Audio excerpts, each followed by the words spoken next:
जादुई टीवी। सुनो, तुम्हारे बाबूजी तो कब के गुजर गए।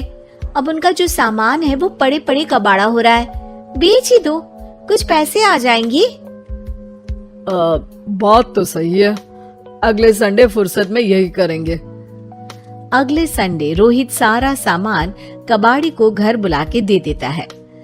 तभी उसकी नजर बाबूजी की पुरानी टीवी पर जाती है, जो इतने सालों तक कूड़े में पड़ी थी, फिर भी चमचमा रही थी।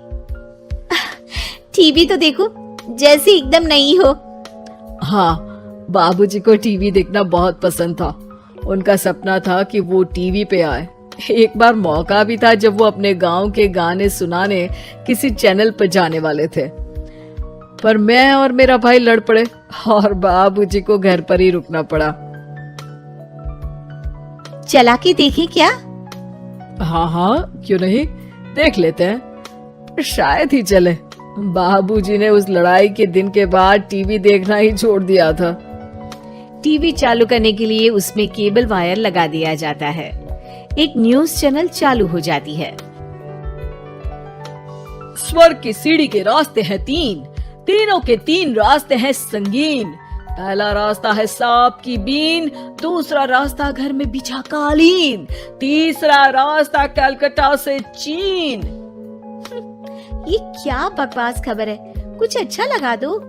अरे आप बोलो तो सही, कोई अच्छी खबर सुना देता हूँ। मेरा तो काम ही खबर देना है। अरे बाप रे, टीवी बात कर रही है। हाँ, ये न्यूज वाला मुझसे। हाँ, आपसे ही तो बात करूंगा ना, आपके घर में हूँ तो। अरे ये सपना है क्या? तुम हमसे बात नहीं कर सकते? अरे सपना नहीं भाई साहब, ये टीवी जादुई टीवी है। बोलो क्या खबर सुननी है, वरना ब्रेक लेने का टाइम आ जाएगा। सुप्रिया घबरा के टीवी बंद कर देती है। वो क्या था? अरे एक बार और चालू करके देखे, फिर से बात करेगा तो चैनल बदल देंगे। सुप्रिया फिर टीवी चालू कर देती है। अरे ऐसा कोई मुंह पे टीवी बंद करके जाता है क्या?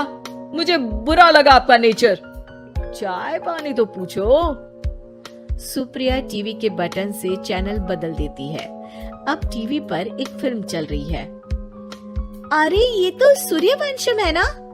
हाँ, और ये ठाकुर को जहर की खीर दे दी और उसको पता भी नहीं है।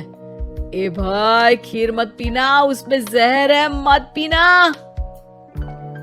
ठीक है महाशय, जैसा आप कहें। हाँ। अरे आपकी बात मान ली, पूरी पिक्चर ही अब तो बदल जाएगी। मतलब ये सच में जादुई टीवी है? तभी वहाँ कबाड़ी आ जाता है। भैया, टीवी के 150 रुपए दूंगा, चलेगा? अरे 1.5 करोड़ में भी ना दे तुमको ये टीवी हम। अरे 1.5 करोड़ खरीदने को होते तो तुम्हारे घर में ये पानी चाय नहीं पीता, अंबानी या टाटा के घर बैठा कोल्ड कॉफी पीता। रोहित कबाड़ी का हिसाब करके उसे वहाँ से चलता करता है और अपने भाई शशिकांत को फोन लगा के बुलाता है। शशि थोड़ी ही देर में वहाँ पहुँच जाता है। क्या हो गया भैया? अरे बाबूजी का टीवी याद है? हाँ, जिसमें घुसे रहते थे हमेशा वो, और अपने को कुछ नहीं देखने देते थे। अरे वो अब जादुई टीवी बन गया है। भैया, आपकी बकवास करने की आदत अब तक नहीं गई। अरे आपके घर में बच्चे हैं, अब तो बड़ों जैसी बात करो। रोहित जाके टीवी चालू कर देता है। टीवी पर एक जादू का शो हो रहा है जिसमें एक जादूगर है। अब मैं अपनी टोपी में से कबूतर निकालूंगा। श्रिंग ब्रिंग शरिंग बम फपा फुफी फुफा बाउ। टीवी से कबूतर निकलता है और शशिकांत के सर पर आकर बैठ जाता है। भैया, ये क्या हो रहा है? भैया इसे उड़ाओ। ए कबूतर, जा जा कबूतर, चल निकल। अब मैं टोपी में से सांप सुनते ही शशिकांत कांप जाता है और भाग के टीवी बंद कर देता है। भैया, सॉरी भैया, मैं समझ गया ये सच में जादुई टीवी है, पर एक बार और ट्राई करते हैं। पर भाभी, कोई दूसरा चैनल लगा हुआ, जिसमें डर ना लगे। सुप्रिया टीवी चला देती है और न्यूज लगा देती है।